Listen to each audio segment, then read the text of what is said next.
اور آپ کو معلوم ہے کہ محمد رسول اللہ صلی اللہ علیہ وسلم سے کتنی شدید محبت کرتے تھے آپ کے جو قریبی رشتہ دار تھے، لیکن اس دعوت کے نتیجے میں وہ سارے آپ کے دشمن بن گئے۔ ابو لہب کتنا بڑا دشمن ہے جس کے بارے میں قرآن مجید میں ذکر ہے، تبت یدا ابی لہب وتب۔ وہ شخص جب نبی صلی اللہ علیہ وسلم کی پیدائش ہوئی ہے تو اس نے ایک لونڈی اپنی آزاد کی ہے اس خوشی میں کہ ہمارے گھر بھتیجا ہوا ہے۔ تو اتنی محبت دشمنی میں کیوں بدلی؟ اس لیے کہ محمد رسول اللہ صلی اللہ علیہ وسلم جس چیز کی دعوت دے رہے ہیں وہ ابو لہب کے مفادات پر زد ڈالتی ہے، اس سے اس کے مفادات کا نقصان ہوتا ہے، لہذا وہ اب اپنے اسی بھتیجے کو جو اسے بہت محبوب ہے اور پیارا ہے وہ اس کا مخالف ہو گیا ہے۔ اسی طرح کے اور بھی جو لوگ تھے وہاں کے سرداران قریش جنہیں ہم کہتے ہیں، وہ آپ کے دشمن بن گئے اور آپ کے خلاف طرح طرح کی سازشیں کرنے لگے۔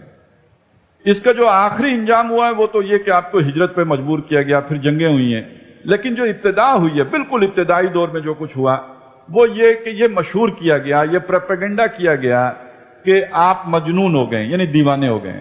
آپ جا کے غار ہرا میں بیٹھتے تھے اور اکیلے ہوتے تھے، وہاں کسی جن نے آپ پر سایہ کر دیا ہے اور آپ پر جن کا سایہ ہو گیا، اس لیے یہ بیکی بیکی باتیں کرتے ہیں۔ اچھا، لیکن یہ کہ جب انہی باتوں سے لوگ قائل ہو جاتے، جو سنتا وہ دیوانہ ہو جاتا ہے، وہ اس بات کو جو ہے تسلیم کرنے پہ مجبور ہو جاتا ہے۔ تو اب انہوں نے کہا کہ یہ اصل میں کہانت ہے، یہ جادو ہے، جیسے جادو اثر کرتا ہے ایسے ان کا کلام اثر کرتا ہے۔ کچھ نے کہا یہ شاعری ہے۔ اب یہ باتیں جب نبی صلی اللہ علیہ وسلم تک پہنچتی تھی کہ ایک تو جس سے وہ اتنی محبت تھی ان کو، اور حضور کو توقع یہ تھی کہ میری بات یہ فوراً مان لیں گے، یہ اتنی برحق بات ہے، اتنی سچی بات ہے کہ انہیں ماننے میں کوئی دقت ہی نہیں ہوگی، لپک کے قبول کریں گے۔ بجائے لپک کے قبول کرنے کے انہوں نے کہا جی آپ کا تو لگتا ہے دماغ ہل گیا ہے۔ کسی نے کہا جادو ہو گیا ہے، کسی نے کہا خود جادو کرتے ہیں، کسی نے کہا یہ شاعر ہیں، یہ تو شاعری ہے کہ جو ایسا کلام ہے کہ دل کو لبھا لیتا ہے۔ اب ان چیزوں سے نبی صلی اللہ علیہ وسلم بڑے غمگین ہوتے تھے، اس سے آپ کو بہت رنج پہنچتا تھا، اس سے دل دکھتا تھا، سینہ بھیجتا تھا۔ اسی لیے بار بار قرآن مجید کہتا ہے وَاصْبِرْ عَلَىٰ مَا يَقُولُونَ، جو کچھ یہ کہتے ہیں نبی آپ اس پر صبر کیجئے، آپ ان کی باتوں کو دل پہ نہ لیجئے۔ یہ جو سورہ قلم میں آیا ہے کہ جس میں یہ کہا گیا کہ وَلَا تُطِعِ الْمُكَذِّبِينَ، ان جھٹلانے والوں کی اطاعت نہ کریں، ان کی تکذیب کرنے والوں کی آپ بات نہ سنیں۔ تو یہ اطاعت کے یہاں کس معنی میں ہے کہ ان کی باتوں سے آپ متاثر نہ ہوں، ان سے تاثر نہ لیں، ان کی باتیں سن کر آپ غمگین نہ ہوں، کیونکہ جو بھی یہ پروپیگنڈا کرتے ہیں اس پروپیگنڈے کا اثر اگر آپ نے اپنے دل پہ لیا اور اس سے آپ کے اوپر اثرات مترتب ہوئے تو یہ بھی ایک درجے میں ان کے اطاعت کرنے کے برابر بات ہو گئی۔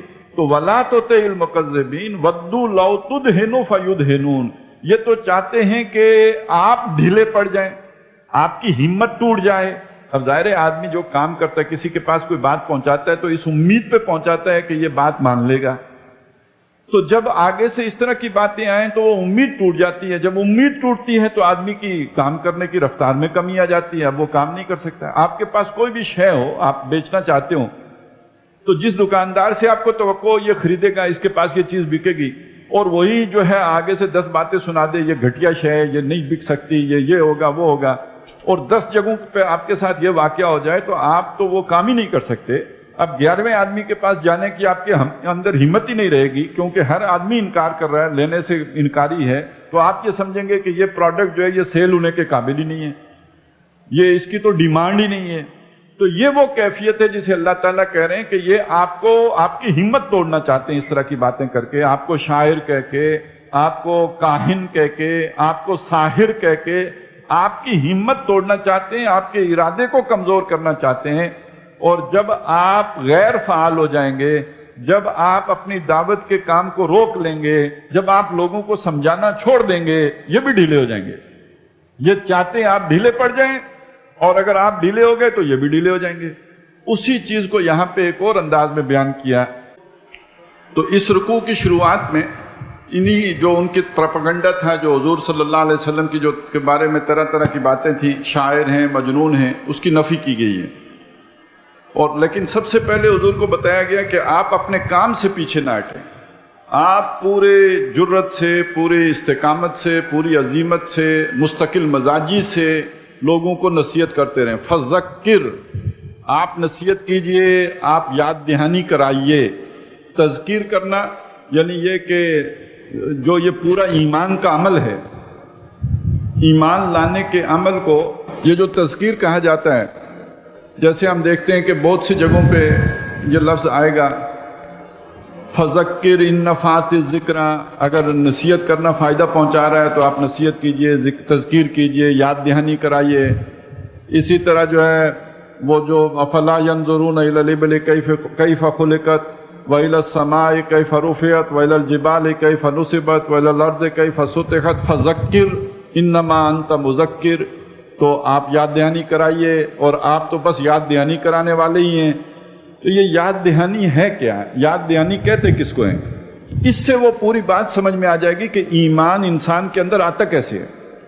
قرآن مجید ہمارے سامنے جو تصور پیش کرتا ہے وہ یہ ہے کہ یہ انسان کو اللہ کا تعارف ہے، وہ اللہ کو جانتا ہے، بہت اچھی طرح اللہ سے واقف ہے.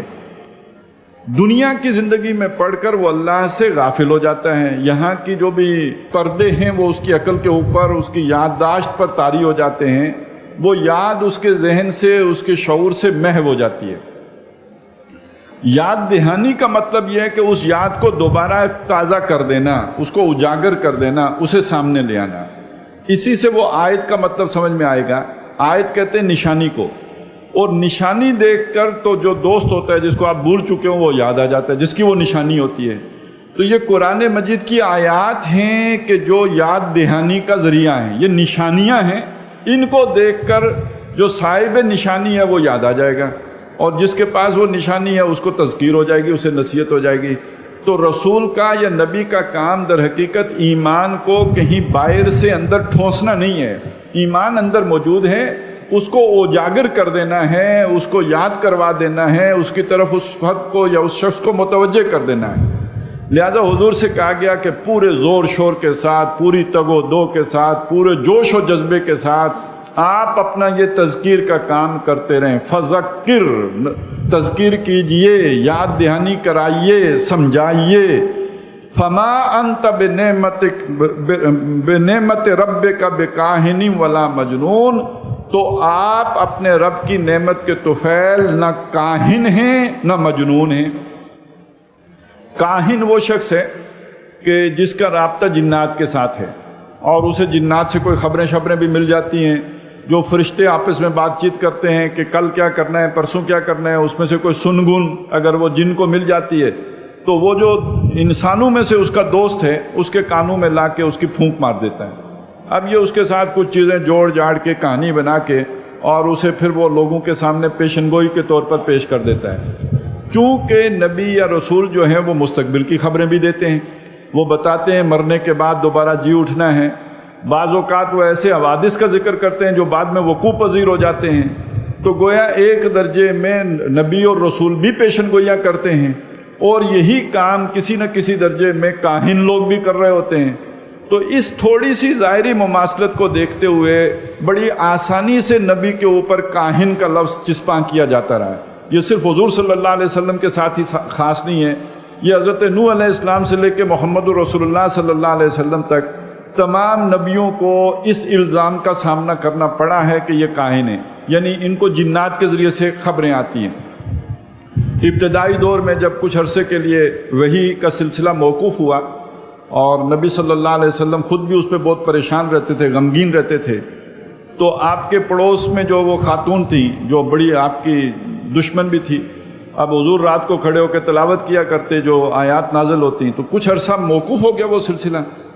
تو اس خاتون نے جو تبصرہ کیا وہ یہ تھا کہ معلوم ہوتا ہے کہ تمہارا شیطان تمہیں چھوڑ گیا ہے، اب وہ تمہارے پاس نئی وحی لے کے نہیں آ رہا، نئی خبریں نہیں آ رہی، تو معلوم ہوتا ہے تمہارا شیطان تمہیں چھوڑ گیا ہے. اب آپ ذرا ذہن میں لائیں، وہ لوگ جو گمراہ ہیں، وہ لوگ جو شرک پر کھڑے ہیں، وہ نبی صلی اللہ علیہ وسلم کے پیغام کے بارے میں یہ سمجھ رہے ہیں کہ یہ شیطان کی طرف سے ان کے پاس پیغام آتا ہے. اور اگر وحی کا سلسلہ موقوف ہوتا ہے تو ان کے کمنٹس یہ ہوتے ہیں کہ معلوم ہوتا ہے کہ تمہارا شیطان تمہیں چھوڑ گیا ہے، اس کا پیغام اب تمہارے پاس نہیں آ رہا ہے. تو بہرحال یہ چیز جو ہے معاشرے میں سادہ لوگوں کے اوپر یہ پروپیگنڈا بھی اثر کرتا تھا کہ معلوم ہوتا ہے کہ ان کے پاس